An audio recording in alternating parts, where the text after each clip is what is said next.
Don't chew on that, Max. Cooper loves that chew too. Oh, now he's into Cooper's food.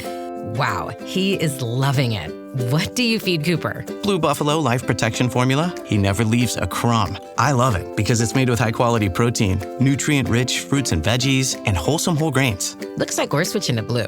Blue Buffalo foods are made with the superior ingredients your dog needs to thrive. Can your dog food say that? Visit feedbluefood.com to learn more. Don't miss a special offer on November 19th from Botox Cosmetic Anabotulinum Toxin A, the one and only product of its kind FDA approved for over 20 years. Buy one $50 gift card and get one free while supplies last. Terms and conditions apply. For prescribing information and box warning, visit BotoxCosmetic.com or call 877-351-0300. Why do you leave when she says she's going to get him? Because I offered to call the police and she did not say anything. Really? This is the plaintiff, Eduardo Aguilera. He says the defendant backed into his parked BMW at about 10 miles an hour and damaged his car big time. His wife and triplets were in the car, and when his wife got out to assess the damage, the defendant took off like a shot. Luckily, they got her plate number, and now it's pay-up time, because he's pretty sure the judge is going to make the defendant reimburse him for the $1,500 worth of damage she caused.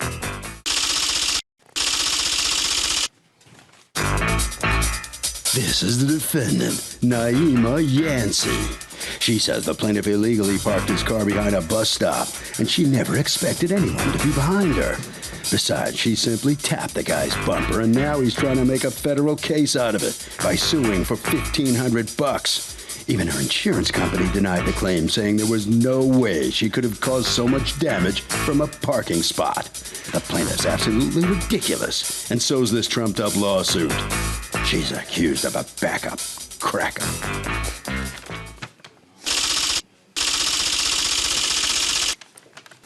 All parties, please raise your right hand. What you are about to witness is real. The participants are not actors. They are actual litigants with a case pending in civil court. Both parties have agreed to drop their claims and have their cases settled here before Judge Marilyn Milian in our forum, the People's Court. Be seated. Come to order, please. Litigants have been sworn, Your Honor. Thank you, Douglas. You're welcome, ma'am. Okay, Eduardo Aguilera, you are suing Naima Yancey for $1,500 for the repair of your bumper that, according to you, she negligently backed into. Tell me what happened. Well, you weren't actually in the car when it happened, right? No, I wasn't. My wife and my... Is that your wife? Yes. Come on up. Let's start with you. Tell me what happened. I was sitting in the car waiting for my husband to come out of the store. You were where? In the passenger seat? Yes, in the passenger seat. And 3 kids in the back, and the defendant came out from Where was the car? It was parked on the side of the street. Meaning what? It's Yonkers Avenue. I don't know which street. McLean Avenue. McLean Avenue. Okay, was it parked legally or illegally? Yes, okay. It was parked legally. Okay. And the defendant came out of the liquor store, and she got into her car, and then she backed up so hard, we didn't expect it. We all just jumped up. And so I got out of the car, and I said, well, I have to see what's happened. And she said, well, I don't see any damage on the car. So I said, well, wait a second, this is my husband's car. He just bought it. It's his baby. So I ran across to tell him quickly, and then she zoomed off. What kind of car is this? It's a BMW 1997. It's not a new brand new Was there car. damage? Yes, it was damage. Okay, yeah, so when she says, I don't see any damage, what did you say to her? I said, I see something, and I said, I have to get my husband because this is his car, and he loves his car. And so I went across the street quickly, but then I saw her jump in the car and zoom off. Did you get her license plate? I got the license plate number. How did you get the license plate? I got the license plate as soon as she hit me. Right. As soon as she hit me, I wrote it down right away. Yeah, actually, take your smartphone out and then talk after that. Because, you know. All right, so she takes off, and then what do? You call the police? So I don't know. Then what my husband? I don't know what he did. Let's take it from there. So and then we did call the police, and we got the report for she left the scene of an accident. Right. Okay. So I got the report. Okay. So did you make a claim against her insurance? Right. So the insurance came to estimating the car to observe, which I have the card from the person came. Let me see the estimate from her insurance company. Yes, I have everything in there. Did you want just the estimate? How much is the estimate from her insurance company? About $1,800. Okay, And I got then it the down for estimate from $1,500. your place that you want to get it fixed at is $1,500? Yes. Okay, so go on. So I have the paperwork with me. So what happens with her insurance? They don't pay for it? And then they said that they don't want to, they have nothing to do because she said she wasn't never there. That she was never there? Right. Okay, what's going on? Okay, hi. What happened was I parked my car and I went to the store. When I came back... What store? The liquor store. When I came back from the store and I entered into my car, I reversed the vehicle. When I reversed the car, I tapped. So you were there? I was there. Okay. Do you have something in writing from her insurance company saying that she says she wasn't there? Right. Actually, I got two voicemail from the insurance. I want you to play it. Okay. Oh. I did play it before. Yeah, well, play it now, because I'm the judge. I don't know who you played it before to, but play it for the judge. I will. Just I have a lot of messages. That's all right. I get it done. Saved message. Yes, this is Ms. Progressive. Colin, we need to set up an inspection on your vehicle.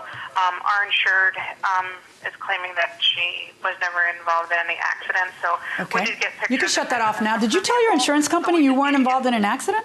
Correct. Welcome back to the People's Court, RV11 here. So when she lies to the insurance company, is that kind of proof that maybe she's at fault? Oh, it's just she's at fault. You lie, you have a reason to lie for something, and she's lying to her insurance. You buy that? She lies to her insurance company, it means she must have done it. I don't know, maybe she was just afraid at that moment, and she had to think about it for a while. And maybe. Conscience kind of said, ooh. I don't think you even believe what you're saying. What do you think? I think that because we're creating a cover-up, she's admitting to guilt, and then by lying to the insurance company, ironed out the deal. You made it sound like Watergate. Wow, going inside the courtroom. Why would you lie to your insurance company? Because I didn't feel it was an accident. It was a tap on the bumper. That's the kind of hairs you think you're going to split with them and with me? So let me ask you a question. Stand up, please. I'm sorry. According to the wife, you left when she went to go get him. Did you leave? I did leave. Why would you leave the scene of an accident? I tapped her bumper. I got out of the car. Who are you to be judge, jury, and executioner and decide how much damage there is and what it's worth? You can't just leave the scene of an accident and then tell your insurance company you didn't have an accident, you weren't involved in one. Why do you leave when she says she's going to get him? Because I offered to call the police and she did not say anything. Really? I offered. That's funny because she's the one who called the police and not you, so I'm having some trouble believing that. I never received anything from Why did you leave the scene of the accident? I left the scene because she left the scene. She was going in to get him. I'm not sure who she's going to get. No, that's not why. You have a different answer every time. You know why? Because you're a self-interested, dishonest human being. That's why. You tell me, why did she leave the scene besides not wanting to pay for it? According to you, she was intoxicated? She was nervous, very nervous. I know Was she intoxicated? I don't know if she was. Okay, because you said in your statement that she seemed intoxicated. Well, that's what my husband said, that he thought. So then let me ask you, you weren't even there, so you don't know. He wasn't there. I said, why? She was very nervous. Why would she leave? She had liquor in her hand, and she zoomed out of there. So I said, she certainly wasn't intoxicated. Well, I don't know if she was intoxicated. I don't know when she talked to her insurance company, but that certainly seemed like a deliberate thing. That's for sure. The insurance said, well, she wasn't never there, so. But she got very nervous, and she took off How quickly. do you figure that you're going to come in front of me, raise your right hand and swear to tell the truth, and that I'll believe you when I already know that you left the scene of an accident, which is intensely dishonest, and that you lied to your insurance company? It wasn't a lie. Really? Because I wasn't there wasn't a lie. It was. I didn't say I wasn't there. I said I didn't recall of an accident occurring. Do you recall an accident occurring? It was a tap on So the why did you just say bumper. that to your insurance company? Because when they called, I did not remember because they called 2 months after the fact. You don't. How many times do you go around hitting people and leaving while they go get their husbands? Not often. I don't do that at all. Maybe you just couldn't keep them all straight. I don't know. Well, how do you think this is going for you? How would you like it if I backed into you? You went inside to make a phone call and I just took off. And then I lied to my insurance. Apparently she has insurance. That's the worst part. But but you care about your rates rising. You don't really care about what happens to his car. What do you care? So you lie to your insurance company to get out of your insurance company even paying. It's not even you paying, it's your insurance company paying. It's why you pay insurance for accidents. And you turn around and you tell them that. If I were you, I would be so angry, I would follow up with the police to make sure that they get a tape of this trial and that they hear her talking about how she left the scene. I'm outraged. Give me your bills. Unbelievable. This is what makes living in a city miserable. Miserable. I find in favor of the plaintiff in the amount of the $1,500. Pay the man. And you know what? Your insurance company isn't going to pay him. Do you know why? Because you're a liar. And that is an exemption to covering you. Well, here's the defendant. That's going to leave a mark. That was tough. Yes, it was. Well, some of your actions, you regret leaving the scene, for instance. You regret some of these actions. If you'd stayed there, been confronted and talked to the cops, taken pictures like a normal person would do at an accident scene, you think things might have gone better for you? Again, I assessed the vehicles. I believe there was no damages done to the cars. I offered to call the cops myself. She left the scene, therefore I left. All right. Thank you. All right, sir. So step on in here. How'd that go? Well, hopefully we get satisfaction in this. I learned a lesson. Hopefully she learned a lesson. Then, you don't make a damage, you take off after you make a damage. It wasn't even just the car, just the fact that my triplets and my wife was in the car. Who knows what can happen there? Thank God nothing major happened, physical. But you learned a lesson? What was the lesson you learned? I shouldn't even leave anybody in my car. Over to Harvey. You know, there's something in the law called consciousness of guilt.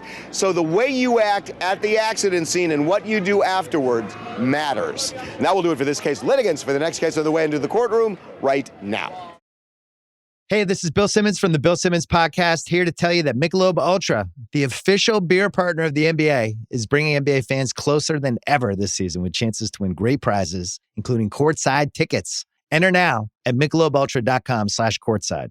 Michelob Ultra Courtside 25 to 26. No purchase necessary. Open to U.S. residents 21 plus. Begins on October 1st, 2025 and ends on June 30th, 2026. Multiple entry periods. See official rules at MichelobUltra.com/courtside for free entry deadlines, prizes, and details. I turned off news altogether.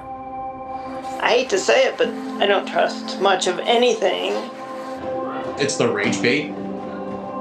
It feels like it's trying to divide people.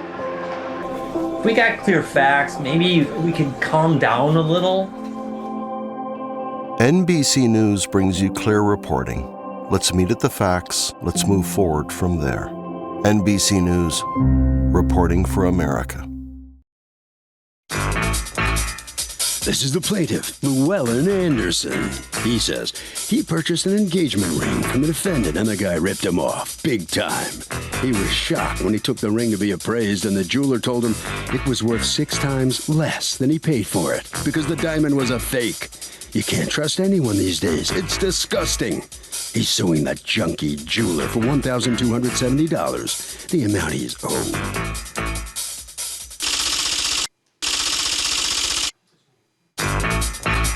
This is the defendant, Eric Cosa.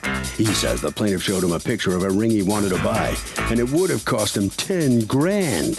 He told him the price, and the guy balked. And that's when he told the plaintiff he could get him a similar ring with a moissanite diamond, which was made by man and not earth. The plaintiff liked it, ordered it, and now he's taking him to court for what?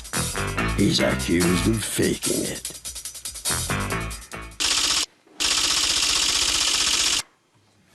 All parties, please raise your right hand. Welcome back to the People's Court. Next case on the docket. The plaintiff bought a diamond engagement ring and found out later, guess what? It was fake. But the defendant says the plaintiff knew the ring was made by man, not earth. It's the case of Diamond Mine, Cubic Zirconia, yours. Thank you, Douglas. Okay, Mr. Anderson, you are suing Crown Gold Market, represented here by Eric Cosa. Are you the owner? Yes. Okay. For $1,270 that you want returned to you because, according to you, he sold you a fake stone under false pretenses. Tell me what happened. I wanted an engagement ring for my child's mother. And I went to the jewelry store in my block because he had given me in the past a business. Are you going to marry her? I intend to. Okay, so then you got to stop calling her your child's mother. Anyway, go ahead. For your fiance, go on. Okay. He's in my block, so I decided, and he has given me work in the past. What do you do? I am a carpet. I have a carpet store in the block.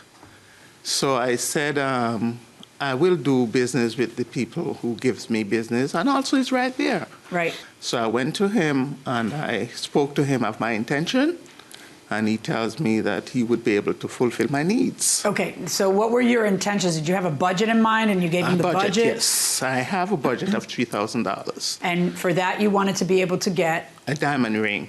And? Of course. And 2 wedding bands. And well, at the time, the wedding band was not an issue for me. I was most concerned about the... Because you figured the engagement ring would buy you some time? Right. Kick that can down the road another year. Okay. So go on. He showed me takes me to his store and he showed me some rings, and he proceeded to tell me that, you know, diamonds are very expensive. I said, yes, I know diamonds are expensive, but I think $3,000 should be able to get me something nice. He said, you know, Monzonite is something that is good, and it's going very good, and it's What just... is? Monzonite. What's the name? Monzonite. Monzonite. Yes, he said it's... What is that, a lab-created diamond? It's a lab-created synthetic diamond. He said it's very good, and he tries to sell me and the diamond so much till I get a little leery about it.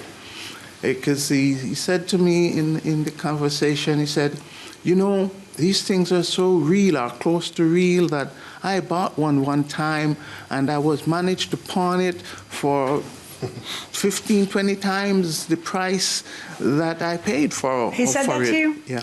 And I'm He like... said that to you? I just Yes, said he yes. said that to you? And I that just did said not yes. raise a red flag in your head? It probably do, and that's why I told him that I am going to have it appraised when I get it. Okay, said, what did you think you were buying? A masonite or a, what is it, the word? Monzonite. Monzonite. Monzonite or a I wanted a diamond. an earth-created diamond? I wanted a diamond. That's what I want. Okay, what did you ask for and buy? A diamond. Okay, where is the paperwork from this transaction? This was all I got when I gave him the money. Wait, that's it? That's all he That's gave me. all you got? Yes. That's all you insisted on when you handed him how much money? $1,200. $1,200, and you did not ask for anything more than this little piece of paper that says $1,200 deposit for engagement ring. Right. That's all he gave. Nice going. Are you a businessman? Yes. Okay, now it's your turn. What's going on? How is this a receipt? What did you sell the guy? Because he says you cheated him. By the way, you ended up thinking you were buying a diamond according to you, right, which I'm going to hear his side now, and then you took it for an appraisal, and what did the appraiser tell you? That it worth $350, but because of insurance purposes, he'll going to put $500 on the paper. Why, to cheat the insurance company? Everybody's a cheat. Everybody has to be a cheat. Can't get through the day without, okay, so go ahead. Okay. What happened here? Mr. Anderson came to me in June. Exactly the same what he said. You gave me business, I want to give you business. He said, I want an engagement ring, plus I want 2 wedding bands. One wedding band he wanted with diamonds. I actually have the pictures I want to show. Which wedding band did he want with diamonds? Wedding band. The one he wears or the one she wears? She wears. Okay. And? And the engagement ring he wanted with a big diamond. Right. So as soon as he told me big diamond, I said, what's your budget? He said, my budget is $3,000. I told him right away, you cannot get a big diamond for $3,000. I did bring him a diamond, real diamond, to show him. And I told him, listen, only the stone I got you is going to cost you $3,500. Are you willing to go with it? He said, no, my budget is $3,000. Before that, when he came into my office inside my store, I went online and I showed him what Monzonite is all about. Wikipedia and all the eBay, I showed him the prices, how much it sells for. What is Monzonite all about? Monzonite is it's a basically diamond, but it's a synthetic diamond. It's basically the same thing, right? Yeah, basically You could say that it's the one same is thing, created through the miracle of geological millions of years, and the other one is created by a chemist last night. It's basically the same thing. What? Were you aware that you were getting Monzonite? No. All right. And then you went out and you got it appraised, Right. and it was appraised at much less than what you were paying. Right. Okay. So I have him saying that he thought you were selling him a diamond. I have you saying that you were very clear that you were selling him a fake diamond, a lab-created synthetic diamond. So I can't call it diamond. A Monzonite. Yeah. Him saying diamond, you saying Monzonite. Him saying that you told him, oh, you can't tell the difference. You went into the whole discussion about Monzonite, but that he thought he was getting a diamond, even though he heard you say that you had thieved a pawn company. I did not thieve anyone. I told him. Did you ever tell him that story? No, I did not. I told him the story that I know people that what they do, they take Monzonite, and when they take it to a pawn shop, when they look at it through it, and they just saying, well, wow, it's a diamond thing, they get 3 or 4 times more. Oh, so you were telling him it's so good you can cheat the pawn shop, not that you had cheated the pawn shop. I did not tell him to cheat the pawn shop. Okay. I told him that one this could has, cheat the pawn that shop this because has, you know people who had cheated the pawn shop. All right. So I've got him saying diamond and you saying Monzonite, and that you were very clear on Monzonite. Why don't I just look at the paperwork and see what the paperwork says? The paperwork that I gave him? Well, yeah, that would be the relevant one, right? Well, the only thing he got from me is the receipt. That says what? I have Monzonite the receipt. or diamond? It says engagement ring, which I have Right. the engagement ring. Right. Right here. Right. It says engagement ring. Yes. Right. You don't see a little problem with that? That it doesn't say anything? That it doesn't say the size, the color, the clarity, the weight, the kind of gold? It doesn't say anything. It just says engagement ring? Is that how you do business? Does that give you the ability to deliver something that may not be what the person had in their head? I mean, I don't understand how you do business like that. How do you just say engagement ring? I have, Your Honor, I have 2 witnesses. If I knew that... If you knew that you were going to be in court? If I knew that he would be standing here and lying... What are you that I talking did not about? tell him The about entire Monzonite. lawsuit, it's because he says that you're a fraud and that you cheated him. That's the whole lawsuit. When you got the papers that told you were being sued, you didn't think that 2 witnesses might be a good idea? So can you get a decent engagement ring for $3,000, a real diamond ring? Absolutely. Yes, absolutely. $3,000, that's more than enough. You can get diamonds for $3,000. Yes, I believe so. Okay, anybody feel strongly one way or the other about this? I'm just curious. Can you get a real diamond, nice diamond ring for $3,000? I think so. Yes, depends the size of it, though. Nobody wants to be that witch who says absolutely not, right? I can just see it in your faces going inside the courtroom. Let me see the ring in your hand. It's 2 rings I made him. Is this the ring or a sample ring? The ring. Okay, so you end up going back there? Once it was determined it was a fake, I gave him the ring. And then the same day I gave him the ring, I said to him, listen, as one businessman to another, I would take $1,000 from you because I know you have to go through the effort you go through to make it, and we won't have to go through a restocking charge. Court, really? right. A restocking charge on a guy who you say defrauded you? Well, That's interesting. I just want to get, I did not want to be here. I did not want to go to court. And what did he say? He said, nope, he will give me $600 back. Did you ever offer to him to buy a diamond with the money, to put it down towards the diamond? Of course. Did he ever offer to you to buy a diamond with the deposit? No. Not with the deposit, but I owed it over him. That's it for the paperwork? Is these are diamonds? Yes. I couldn't tell the difference. You give me a good cubic zirconium from Nordstrom's and, you know, I'd fall for it. If it's shiny, it's got my attention. And why is the wedding band one color and the ring another? Because I didn't get a chance to rhodium the yellow one to make it white. I didn't get a chance to rhodium it because this whole... Well, go rhodium it for someone else because I'm giving this man his money back. And I'm going to tell you why. Okay?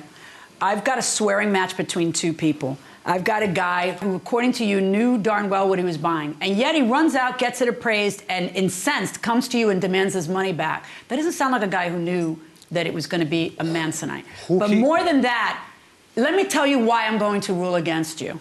I'm going to rule against you because you have the nerve to do business this way.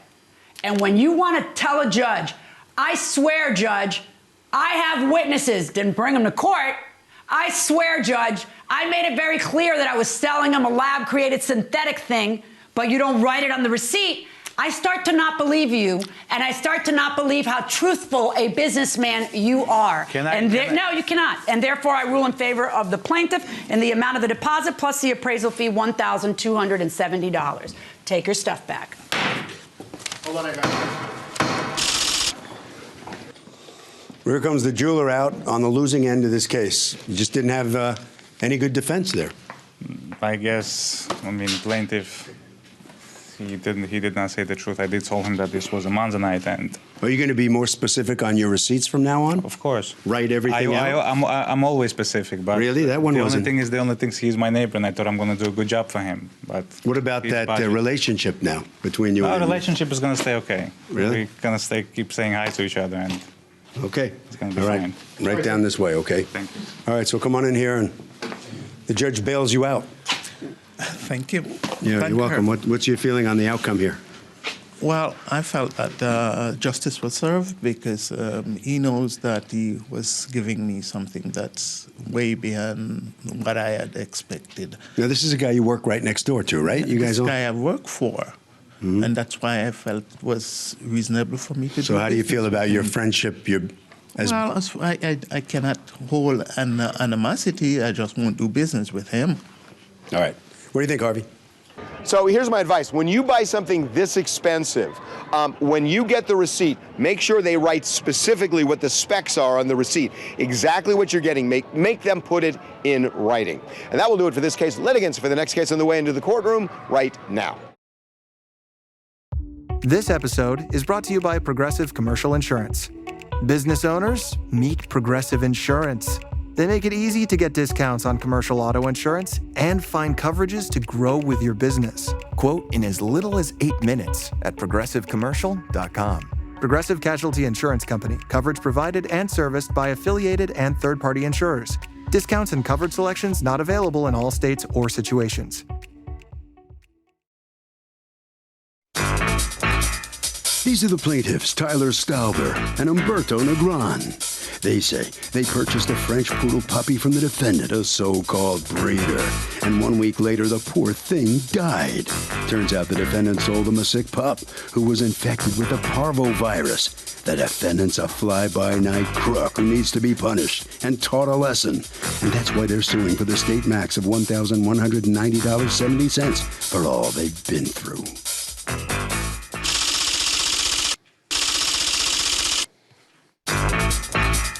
This is the defendant, David. He says he has no idea how the plaintiff's puppy got so sick, but it wasn't because of anything he did, that's for sure. He had all the puppies in the litter vaccinated. No other puppies became sick, and, well, sometimes puppies just die. He's accused of bad breeding.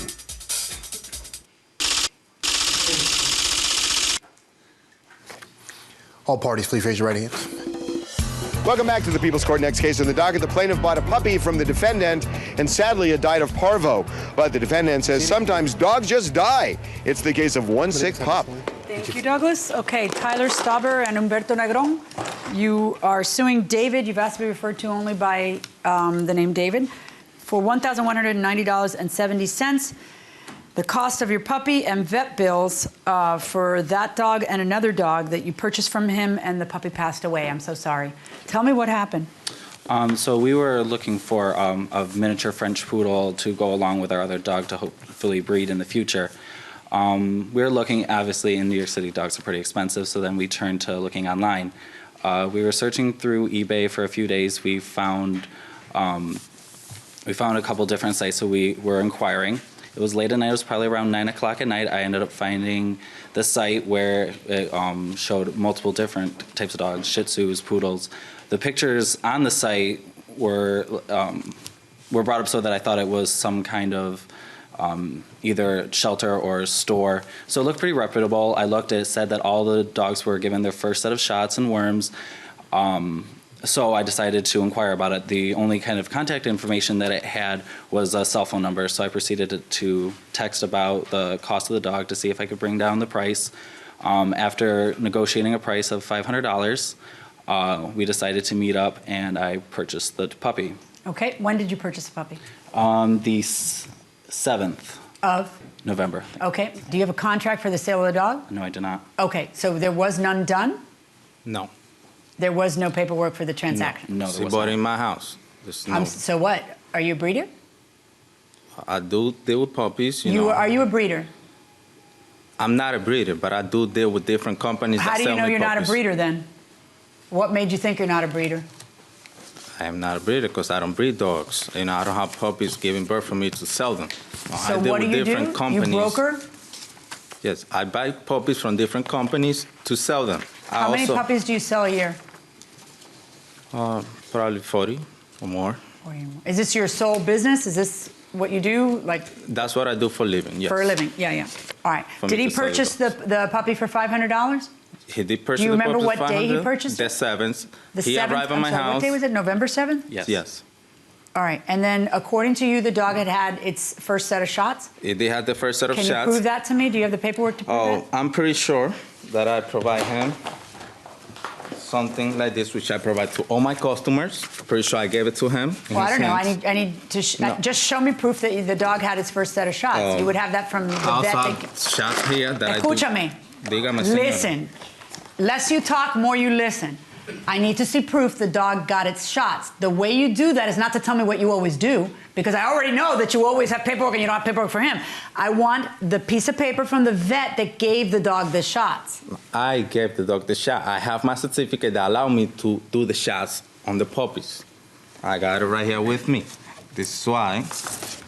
Can you get that? What did he tell you when he sold you the dog? He said that the dog had received its first round of shots, including its distemper, its parvo, and its first set of worming. Just like that? That's exactly how it was said? Yes. Did he give you that green card? Yes. Can I see it? There you go. So go on. He said that the dog was in good health, that it was eating regularly, and it was ready to be sold. So you bought the dog and what happened? Within less than 24 hours, the dog started profusely vomiting, having diarrhea, started having blood in the stool, it started to become completely anemic, dehydrated. I worked for a vet for 5 years. I know the signs of parvo, and I know that it takes 7 to 10 days before a parvovirus is officially established in a dog's body, and so you're not able to see it at that time. I went to our local vet, Dr. Perez, and he told me that he believed the dog had parvo. He said, Do you have something from the vet that says Yes, that I he do. believes that the dog was unfit for purchase at the time of sale? I have it that I have something stating that he was treating it Put your hand down. for the infection. I have a letter from your vet that you provided that says, on such and such a date, I saw the puppy for gastrointestinal issues. Mm-hmm. Is that it? I have that, and I also have another from another vet when we had to take it to actually get tested for the parvovirus. Let me see the other letter. Okay. Okay, my dear, you have to prove your case. What are you saying happened? I'm saying that the dog that I had purchased Had parvo when you purchased had parvovirus. You have another before. pet in your house, Yes, right? I do. Okay, and you understand how contagious parvo can be and that a pet can get it from anywhere, from the walk that you last gave the last dog or whatever. So I have to have some proof that the pet was sold to you in a condition that it shouldn't be, either because it had some congenital defect or because, you know the law, right? Because you worked for a vet for 5 years, Yes. you said. Do you happen to know the law or not really? That didn't come up. I mean... Or you've learned it since then? I've learned it since then. So I have to have something that says, for you to win this case, you have to present me with something that says that the dog was unfit for purchase at the time of sale. And this is just a bill for the euthanasia and for the parvo test. That doesn't tell me what the results of the parvo test were. Where are the results? Yes. Okay. I do not need a cheerleader. You annoy me. I'm doing this the right way without your help. Do not interrupt me. As I was saying, do you have that? No, I do not. Hand to me all of the medical records that you have. Was this part of a litter, or did you just get... Part of the litter. So did you buy the whole litter? I mean, Yes, of course three it's of part of them. a litter, but did you buy the whole litter? 3 of them, yes. You did, or you bought 3 of the litter. And did any of the other dogs? No. I have yet to have anybody on that side ever say, yeah, they all had parvo. I have yet in 14 years to have that side ever say that, but... I even have Do you a- have anything from? Do you have any emails or letters from the people who ended up buying those puppies? All I have is Can I finish my question? Sorry. Saying that those dogs are parvo free and that they've had no problems and the dogs are healthy? No, all I have is a receipt from the last dog that I sold after selling him the dog. You know what your medical records are devoid of? Information. They're like, they have, that's not your fault, I guess, you know, because they just say, this is the test I run, this is how much I'm charging you for it. How about like what the result was, you know? Not a single stitch of, other than this one letter, there's nothing other than bills. I need to know what was wrong with the dog. This is to certify I treated Sassy, a French poodle puppy owned by Mr. Tyler Stauber and Mr. Humberto Negron on 11/9 and 11/11 for signs of gastrointestinal infection. If you have any questions, please feel free to contact me. I do have questions, but I'm not going to contact you at the above address because I don't work in snail mail. I deal in real time. Nobody has a problem with me speaking to the vet, do they? No, thank you. All right. For some recess. So, is it better if you had a choice to buy a dog from a breeder or get a rescue? Get a rescue dog, you know, save the dog and have a good time with it and show it love. Okay, and believe me, I agree with you there. But in terms of the dog itself, are you going to get a better dog from a breeder, or are you going to get a better dog from a rescue? What do you think? We've bought ours from a breeder, and the quality came, and you know that the breeding is what you're paying for. Okay, I'm going to put that on hold for 1 second. Breeder or rescue? A reputable breeder, or if not, then go for the rescue. Okay, and I will totally disagree with you guys, but I will explain why. I totally disagree. Going inside the courtroom. You got to be the unluckiest guy. Your vet is closed 2 days a week, and guess what one of those days is? Today. All right, you don't disagree with what you were nodding, so I know you agree that that's the law, right? I do agree. Okay, did you ever talk to the vet after the death of the animal, or? I never got contact with him after the purchase of the dog. And the next day that he texted me saying the dog is doing very well. What kind of food are you feeding the dog? Because my other poodle likes it. You mean he never texted you to say my dog has parvo? What the heck? I never got a call from him saying that or a text message. So what happened? You just got the lawsuit? Yes, exactly. Is that true? No, it's not. How did you notify him of the problems? Well, I did text him saying the dog was doing well, what kind of food, because the Yeah, other tell me about how you notified him. Oh, I have the opposite I called him in front of my veterinarian. You called him, and did you talk to him? Yes, I did. Did you hand the vet the phone or anything? No. What did you tell him? I told him that I have the dog here. The dog is having vomiting, diarrhea. It looks like it has blood in its stool. The vet also notified me that the law is that you are entitled to return the dog. If I return the dog, I am entitled to my money back. Would you be willing to do that? He said he was not. However, he did. Wait, what did he say? Why he was not? No, he said although I do have anti-diarrheal medications that I could have saved you the money on a vet trip for. Did that happen? I do not remember him calling me saying that. Now do you remember it? No, I don't. How many people do you deal with? Is it possible you forgot? Or? Not possibly, because I do help all my clients every time they call me. I even get clients that call me at 3, 4 o'clock in the morning. I still pick up the phone and try to help them the best way I can. And yes, when puppies die, I give them 14 days. If the puppy die, I will replace you the dog with another puppy, or you could either get your money back. That's all I do. But I never got a call from him saying, I want the money back. Or you could keep the animal, and then you can get the vet costs up to the purchase price of the dog. Yes. It's not that he's being generous, it's that that's the law. It is. So there's certain things that he's required to do, and but he says he asked you to get the money back and to return the dog, and you said no. He didn't.